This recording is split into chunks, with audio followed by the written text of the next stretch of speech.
दोस्तों MCCB, ELCB ये सभी इलेक्ट्रिकल प्रोटेक्शन डिवाइसें होती हैं, लेकिन ये डिवाइसें आपको अलग अलग प्रोटेक्शन फराहम करती हैं। दोस्तों आज हम देखेंगे कि ये डिवाइसें कितने एम्पेयर की होती हैं और कौन सी डिवाइस कौन सा काम करती है और कौन सी डिवाइस कौन सी जगह पर लगानी चाहिए। दोस्तों मेरी वीडियो को आपने पूरा देखना है, ये आपके इल्म में बहुत ज्यादा इजाफा करेगी। दोस्तों आप सबसे एक गुजारिश है कि अगर आप मेरे चैनल पर नए हैं तो मेरी वीडियो को लाइक करें, मेरे चैनल को सब्सक्राइब करें और बेल का आइकन दबाना मत भूलें ताकि मेरी नई आने वाली वीडियो का नोटिफिकेशन आप तक पहुंचता रहे। दोस्तों वीडियो शुरू करते हैं MCB से। MCB को लगाने की बात करें तो ये आपके हर कमरे के कनेक्शन पर एक MCB लगेगा। फर्ज करें अगर आपके 4 कमरे हैं तो आपको 4 MCB लगाने पड़ेंगे। दोस्तों MCB के एम्पेयर की बात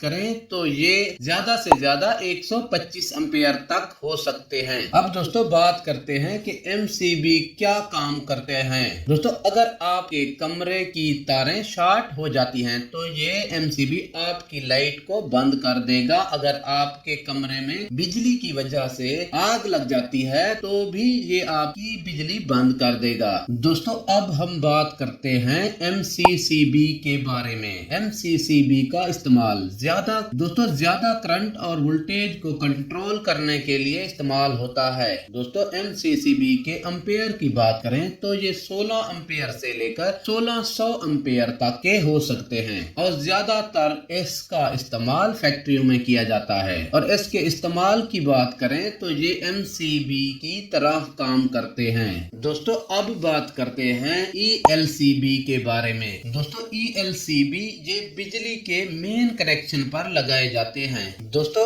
ELCB एक अहम डिवाइस है। इसके काम की बात करें तो ये इलेक्ट्रिकल शॉर्ट से बचाने के लिए होते हैं। ये करंट लीकेज को डिटेक्ट करके सर्किट को ट्रैप करते हैं ताकि आपके जिस्म को कोई नुकसान ना पहुंच सके। दोस्तों ये थी एक छोटी सी मालूमात जो मैंने आपके साथ शेयर की। अगर मेरी वीडियो आपको पसंद आई है तो मेरी वीडियो को लाइक करें, मेरे चैनल को सब्सक्राइब करें और बेल का आइकन दबाना मत भूलें ताकि मेरी नई आने वाली वीडियो का नोटिफिकेशन आप तक पहुंचता रहे।